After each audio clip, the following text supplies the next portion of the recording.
Là, alors, le dernier exposé de ce soir consistera en fait à vous parler de l'intégration de nos suivis dont on vient de parler, donc de celui qui porte sur Bruxelles et sur la Wallonie, en fait au suivi européen. Et donc, l'idée, c'est de vous montrer un petit peu en quoi, finalement, ce que chacun d'entre nous peut faire, c'est-à-dire participer au suivi par point d'écoute, permet vraiment de mieux connaître les oiseaux et bon, l'évolution de leur population, mais aussi d'aller peut-être un peu plus loin dès le moment où on intègre toutes les données au niveau européen.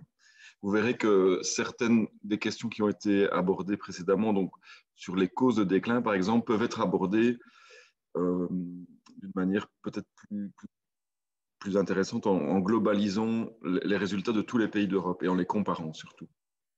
Donc voilà, ça c'est un peu le but de l'exposé.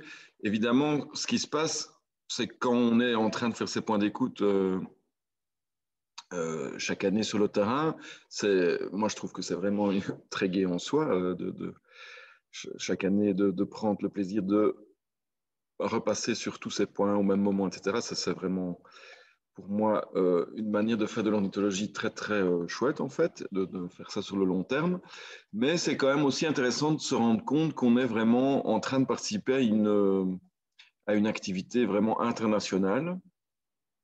Et ça, notamment grâce au fait qu'il y a une organisation qui s'appelle le European Bird Census Council, qui regroupe toutes les associations comme AVES qui pratiquent donc ce genre de monitoring à travers l'Europe. Et quand on dit à travers l'Europe, c'est y compris l'Europe du Sud-Est, la Turquie, etc. Et donc, cette organisation, le European Bird Census Council, donc, a trois grands projets principaux, dont un est en fait l'Atlas des oiseaux nicheurs européens qui a été publié en décembre. Un autre, c'est le portail Eurobird Portal qui intègre en fait tous les portails européens de type observation.be pour produire des cartes à l'échelle de l'Europe. Et le troisième qui nous intéresse plus ce soir, c'est le Pan-European Common Bird Monitoring Scheme, donc, dont le logo est ici à gauche de l'image, qui intègre en fait tous les programmes identiques ou similaires à ceux des points d'écoute à Bruxelles et en Wallonie. Et en fait, c'est le plus ancien projet à long terme, enfin un des plus anciens projets à long terme de l'IBCC. Ça a commencé au début des années 2000. Et donc voilà, les coordinateurs régionaux de tous les pays impliqués se réunissent régulièrement et c'est un des intérêts d'un tel programme, c'est que ça permet vraiment de caler notre méthodologie par rapport à des standards européens, de s'assurer qu'on est sur la bonne piste, voilà, qu'au niveau des analyses aussi, on a des outils qui sont mis à disposition. Et donc, il y a un site web que je vous invite d'ailleurs à visiter, qui est indiqué ici sur l'écran, qui vous donnera tous les détails, en fait, et notamment la situation des programmes dans les autres pays. Donc, il y a 28 pays qui participent au programme PECEM. Et au total, ça fait environ 15 000 ornithologues sur le terrain. Et vous voyez sur cette carte un peu le nombre d'ornithologues qui participent par pays. Évidemment, comme toujours, les Pays-Bas et la Grande-Bretagne sont le top européen en termes de nombre d'ornithologues qui participent à ce genre de suivi. Mais en Wallonie et Bruxelles, on se débrouille pas mal non plus. Il faut savoir que sur cette carte, c'est uniquement Wallonie et Bruxelles parce que la Flandre ayant commencé le programme de surveillance des oiseaux communs en 2007, et ils ne sont pas encore intégrés au programme européen. Donc ça permet d'avoir des données de tendance sur 170 espèces à l'échelle européenne, donc il y a des espèces qu'on ne trouve pas du tout chez nous, style le bruyon ortolan. Et alors, ce qui est intéressant, c'est que chaque pays, ça c'est vraiment la méthode européenne, chaque pays a développé son système adapté aux méthodes locales. Par exemple, certains pays préfèrent faire des transects, donc des trajets en fait, où l'ornithologue marche pour faire son relevé. D'autres pays, comme aux Pays-Bas, ils font carrément de la cartographie des territoires, donc avec de multiples passages sur le même, on va dire, carré, pour relever tous les territoires et interpréter ensuite tous les territoires d'oiseaux nicheurs. Donc, c'est des techniques très lourdes sur le terrain. Et nous, on pratique des points d'écoute comme dans beaucoup d'autres pays, comme la France, par exemple, pratique aussi des points d'écoute. Mais toutes ces méthodes ont comme caractéristique commune d'être standardisées, c'est-à-dire que les relevés donnent chaque année, enfin, sont faits chaque année dans les mêmes conditions, par exemple le même laps de temps. Et les techniques qu'ils ont développées au niveau du programme européen permettent en fait d'intégrer toutes ces données et d'en faire des indices, par exemple, pour une espèce donnée à l'échelle européenne. Donc, il y a un article qui vient de paraître, en fait, qui décrit vraiment le jeu de données, et donc qui décrit comment il a été obtenu, comment ils sont mis à jour chaque année, et qui facilite l'accès, en fait, à ce jeu de données pour les chercheurs, bien que, en fait, ça fait très longtemps que le jeu de données est accessible à tout qui veut mener une étude à l'échelle européenne.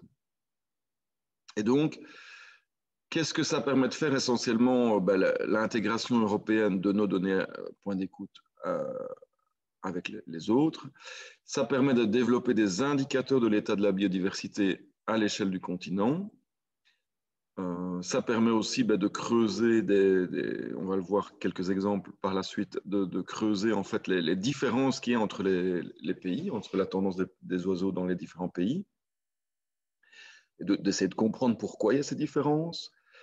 Et en fait, on ne s'en rend peut-être pas bien compte, mais notre travail, enfin le travail de ceux d'entre vous qui participent à ces points d'écoute depuis parfois 30 ans, a vraiment contribué d'une manière déterminante, en fait, à cette mise en évidence de la crise de la biodiversité dont on parle dans les instances internationales. Et les données de ce programme européen et donc de nos programmes wallons et bruxellois sont utilisés dans plein de rapports internationaux vraiment importants, notamment des rapports qui concernent l'état des forêts en Europe, le rapport du CBD, donc des Nations Unies, sur la biodiversité. Récemment aussi, il y a eu une publication de la Cour des comptes européenne qui démontrait que les subsides pour la politique agricole commune n'avaient pas permis d'enrayer le déclin de la biodiversité et ils utilisent pour ça les indicateurs oiseaux développés par le programme européen. Et donc, voilà, il y a vraiment toute une série de rapports. Et quelque part, l'intérêt, c'est que ça permet vraiment de marquer les esprits au niveau politique et de quelque part, à un moment donné, d'influencer les politiques et d'essayer en tout cas que d'autres politiques soient mises en place à l'échelle européenne ou voire même mondiale. Il faut savoir qu'avant ce type de données, finalement, ce dont on disposait pour évaluer la diminution de la biodiversité, se focalisait beaucoup, par exemple, sur des espèces emblématiques type éléphant, panda, etc. Et donc, l'intérêt du suivi des oiseaux, de l'effectif des oiseaux communs, c'est justement de regarder un petit peu cette part de la biodiversité qui n'est pas celle des espèces emblématiques, qui est celle de notre environnement quotidien. Alors voici donc justement quelques exemples. Je vais reparler de l'étourneau, notamment quelques exemples d'utilisation vraiment des indices au niveau international.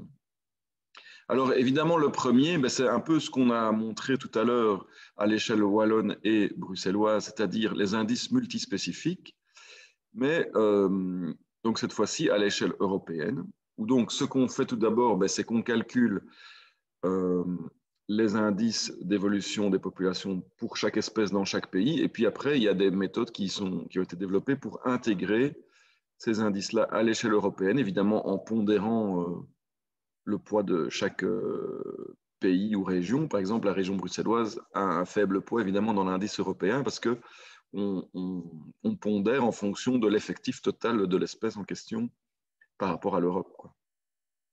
Et donc, il y a deux indices qui ont été développés. À gauche, c'est l'indice des espèces forestières en Europe. Donc, il y a 34 espèces spécialistes des forêts qui ont été sélectionnées.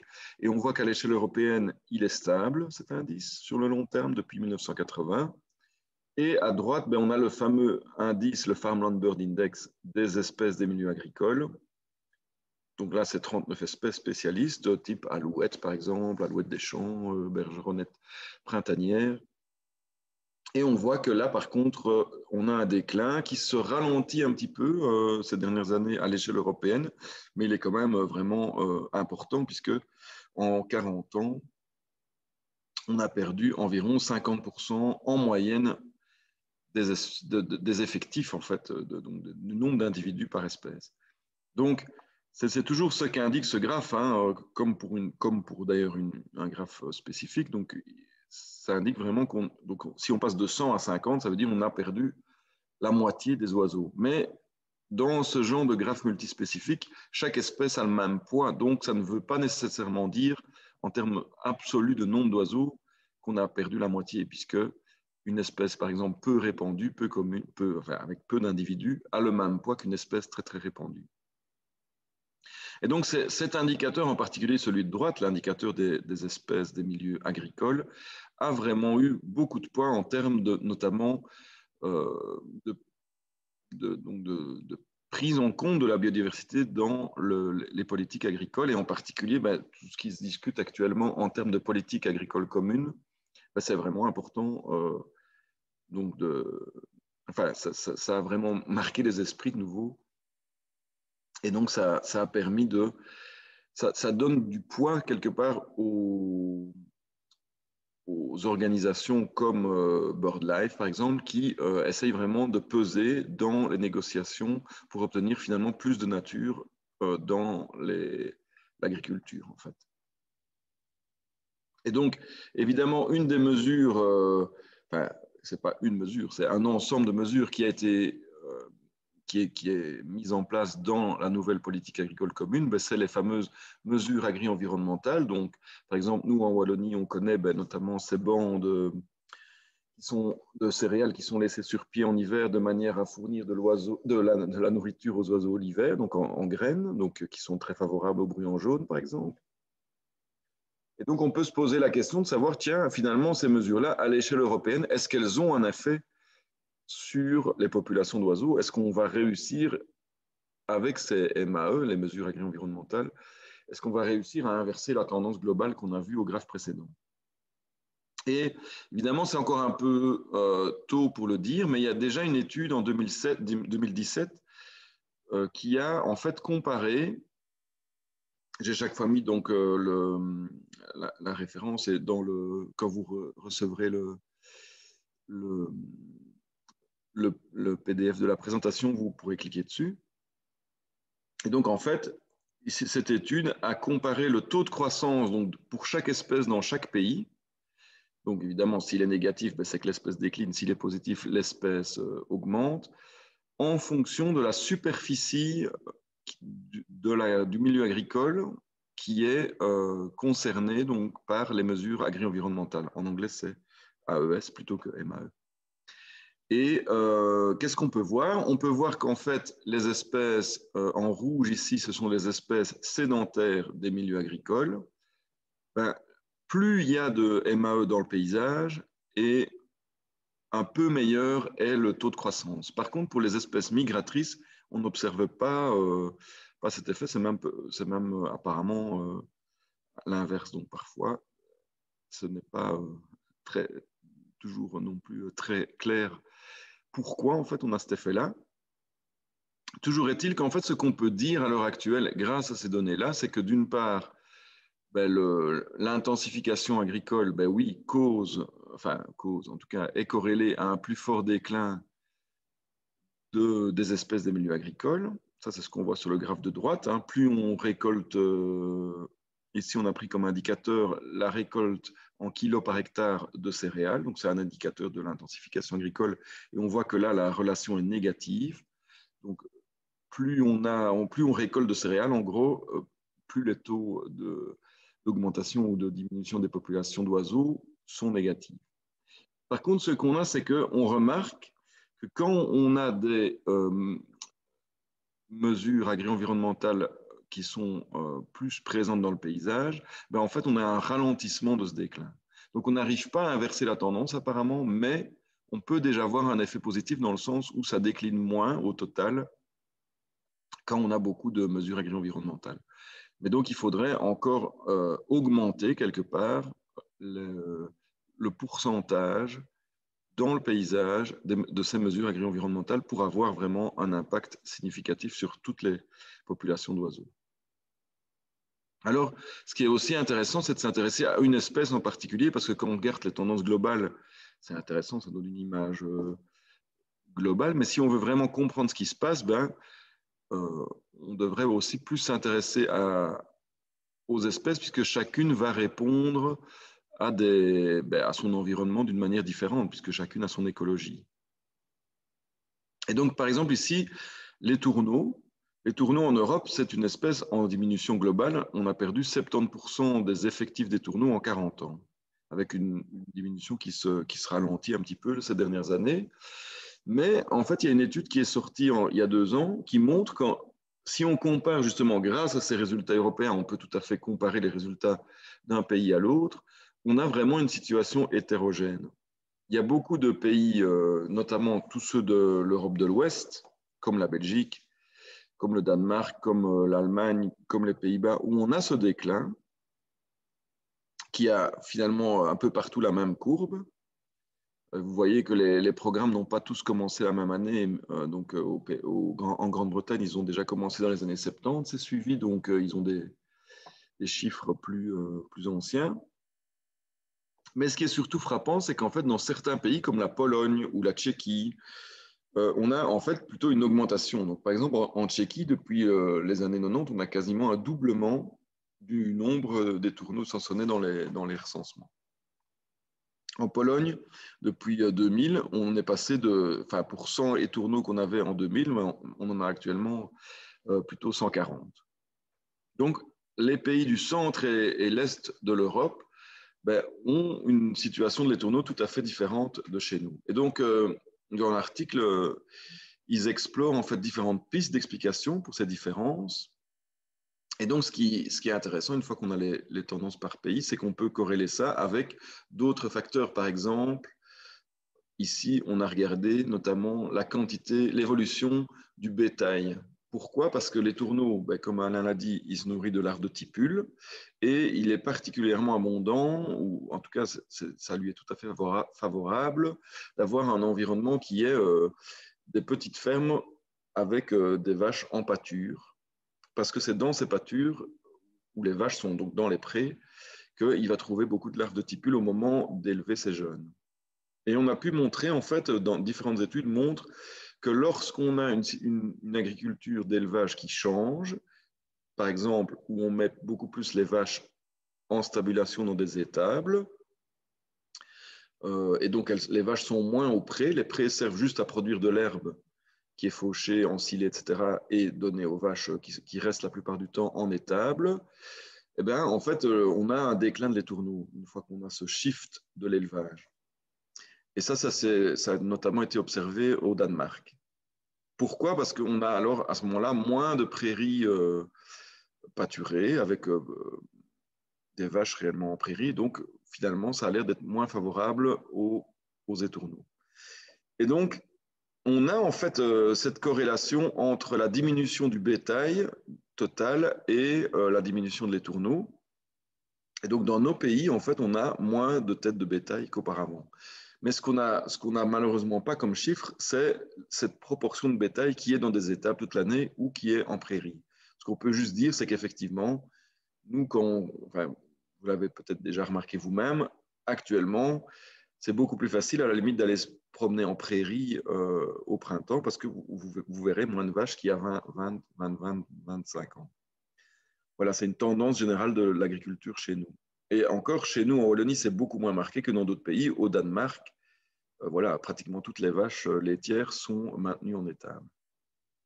Alors évidemment, je n'ai pas le temps de rentrer dans les détails, mais il y a plein d'autres causes qui sont investiguées, notamment la chasse, puisque dans certains pays, on chasse encore les tourneaux, mais ça n'a pas l'air d'être corrélé à ces déclins ou augmentation des tourneaux, puisqu'au contraire, les pays où les étourneaux en hiver sont probablement subissent le plus la chasse sont justement ceux comme la Pologne où les populations augmentent.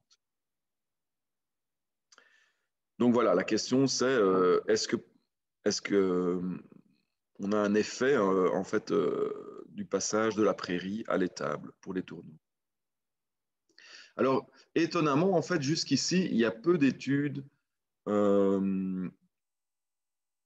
disons, qui comparent les tendances pour une espèce donnée entre les différents pays européens. Et donc voilà, c'est quelque chose qui serait intéressant de creuser. Par exemple, ici, j'ai regardé simplement pour la pie-grièche écorcheur, donc une espèce qui est en augmentation chez nous en Wallonie.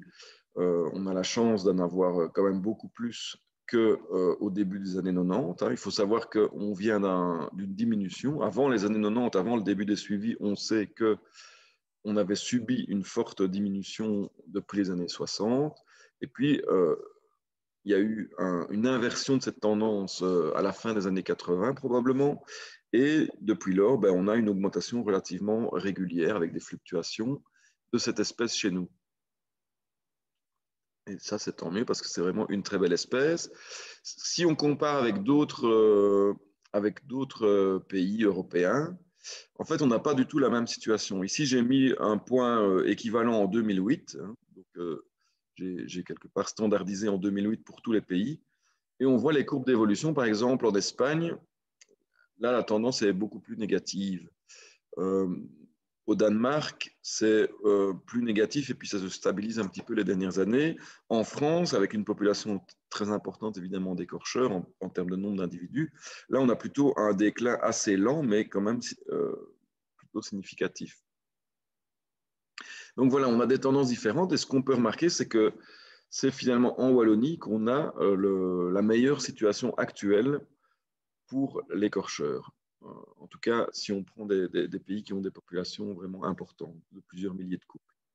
Donc voilà, c'est probablement lié aussi à l'évolution des pratiques agricoles, mais là, on n'en sait pas plus pour l'instant. Et donc, il y a vraiment quelque chose à creuser là, parce que c'est pas parce que l'espèce, justement, se porte bien chez nous qu'on ne doit pas s'y intéresser. Justement, c'est particulièrement intéressant de comprendre pourquoi, en fait, chez nous, ça marche bien pour l'écorcheur, parce que ça pourrait permettre de, et éventuellement, maintenir, en tout cas, ce bon état des populations, voire apporter des indications d'amélioration pour d'autres régions d'Europe.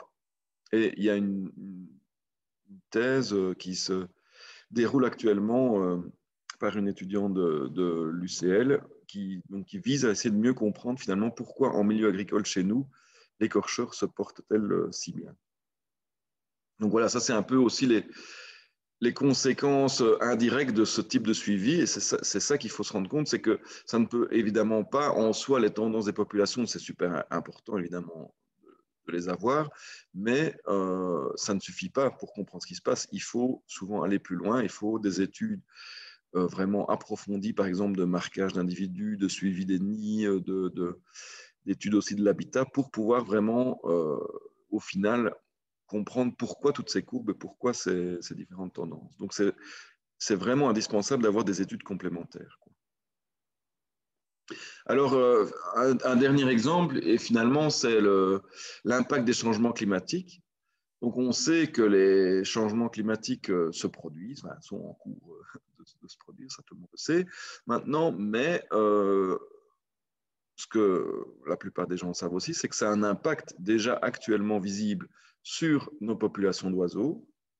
Par exemple, ici, c'est l'Hippolaïs polyglotte, hein, dont on peut penser que son expansion vers le nord et finalement son arrivée chez nous dans les années 80 est liée au changement climatique, au moins en partie. Et donc, on a, donc ça, je vous ai remis le lien ici, c'est un article qui est disponible dans le bulletin AVES, qui donc montre qu'en Wallonie, on voit on a ce qu'on appelle un indicateur d'impact qui permet de voir que oui, le changement climatique influence déjà les effectifs d'oiseaux, en moyenne en tout cas, chez nous.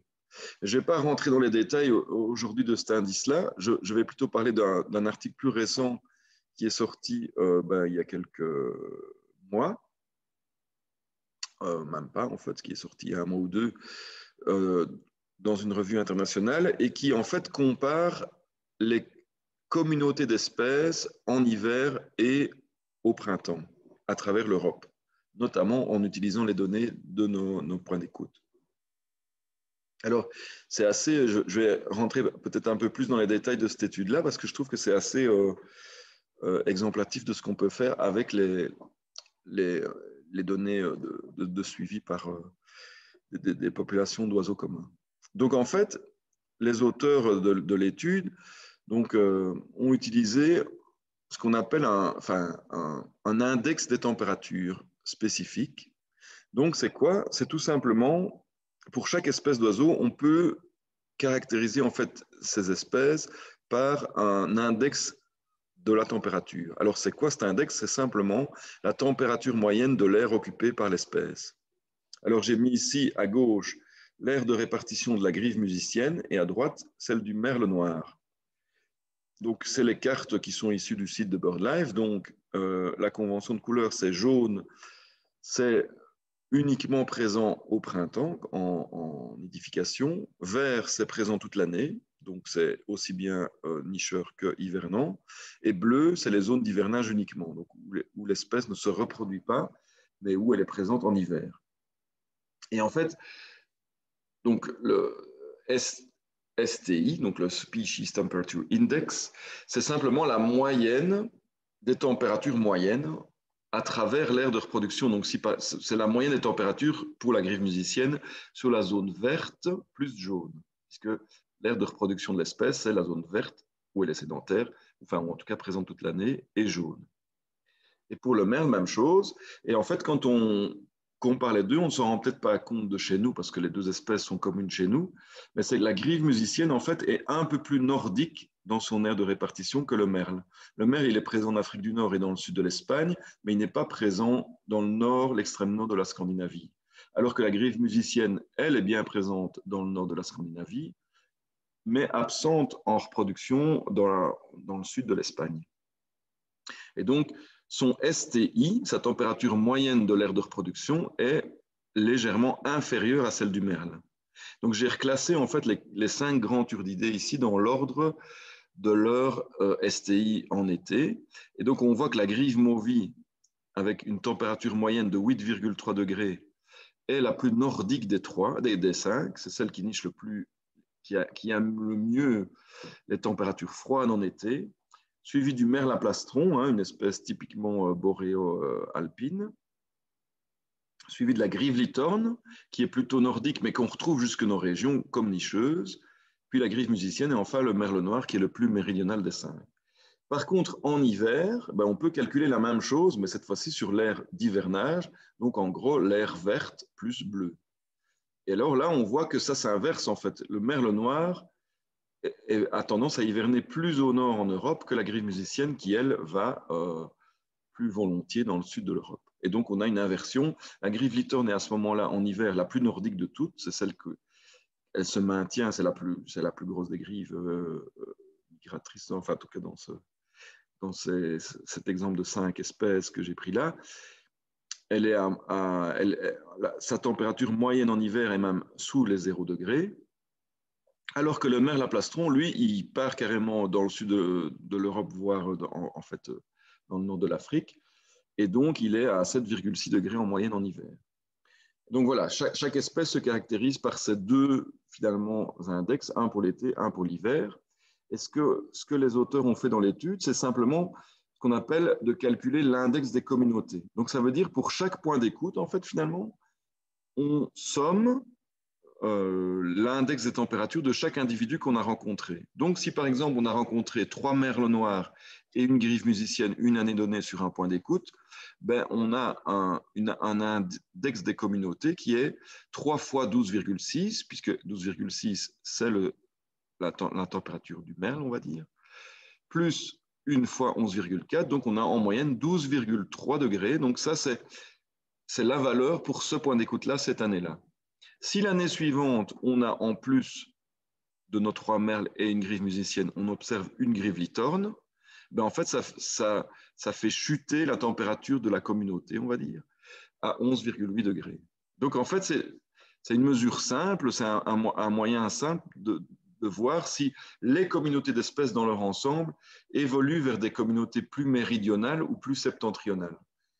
Et pourquoi on fait ça? Mais c'est parce que ça permet de voir globalement des changements, parce que on se doute bien qu'évidemment, une espèce donnée, parfois, elles vont répondre tout à fait directement, éventuellement, au changement climatique, mais peut-être contrairement aux insectes, chez les oiseaux, c'est beaucoup plus compliqué que ça, puisque physiologiquement, ils répondent peut-être moins vite à la température que les insectes, et ils vont plus répondre indirectement au changement climatique par le suivi finalement des plantes ou des insectes dont ils dépendent, quoi. Et donc, c'est beaucoup plus multifactoriel. Donc, si on suit une espèce donnée, on ne va peut-être pas avoir d'indication globale sur ce qui se passe au niveau des communautés. Donc, c'est pour ça voilà, ici, on essaie de voir, de quantifier ce qui se passe au niveau de ce qu'on appelle les assemblages d'espèces ou les communautés d'espèces. Et ce qu'on remarque en Belgique, et ça, c'est calculé directement à gauche, en tout cas, avec nos points d'écoute, c'est qu'effectivement, les communautés d'oiseaux, entre guillemets, se réchauffent, c'est-à-dire, mais d'une manière très faible, hein, ce n'est pas non plus quelque chose de dramatique, spectaculaire, où tout d'un coup, toutes les grives litornes remplacent les grives musiciennes, par exemple. Euh, donc, on a une légère augmentation au fil des années, assez régulière et significative de cet index. On était à 12 au début des points d'écoute, enfin à 12,1, et maintenant on est à 12,2 ou 12,3. Et par contre, ce qui est intéressant, c'est qu'en hiver, alors là, malheureusement, nous, on ne fait pas de points d'écoute en hiver. Par contre, en Flandre, oui. Donc, nous, on est spécialisé dans les, quelque part, ça fait depuis 1990 qu'on fait des points d'écoute au printemps. Mais Naturpunt organise ce qu'ils appellent les Punttransectellingen depuis 1990 également. Et donc, ça, c'est des points d'écoute en hiver. Et si on regarde, on peut tout à fait calculer aussi ces CTI en hiver. Et là, on voit que ça augmente en fait beaucoup plus. Là, évidemment, on n'est plus dans des températures de type 12 degrés puisqu'on est en hiver. On est plutôt dans des températures moyennes de 2 degrés. Et là, on est passé de 2 à 2,5. Donc, l'échelle des deux graphes est la même. Donc, l'augmentation est en fait plus forte en hiver. Et l'intervalle de confiance est en fait plus large, notamment parce qu'il y a moins de points d'écoute l'hiver, mais aussi parce que la variation d'un hiver à l'autre est beaucoup plus importante et en fait beaucoup plus dépendant des conditions météorologiques, puisque parfois on a des espèces qui, s'il fait trop froid, disparaissent complètement de chez nous. Et alors, à l'échelle, en fait, l'étude ne se focalisait évidemment pas sur la Belgique. J'ai juste montré l'exemple de la Belgique pour montrer aussi la complémentarité et l'intérêt de faire des suivis en hiver également.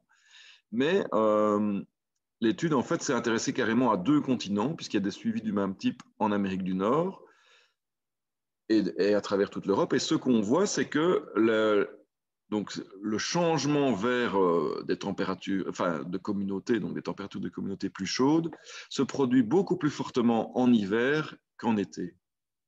Et donc, le changement climatique modifie les communautés d'espèces, mais le fait beaucoup plus en hiver qu'en été. Et donc, alors que fatalement, on aurait pu s'attendre à ce qu'il y ait un changement similaire finalement, mais non.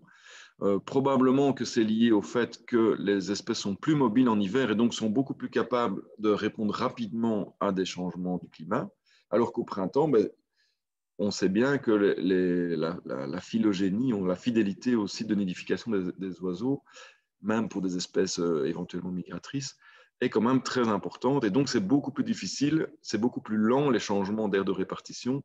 Donc, au final, au niveau local, les changements de communauté en été.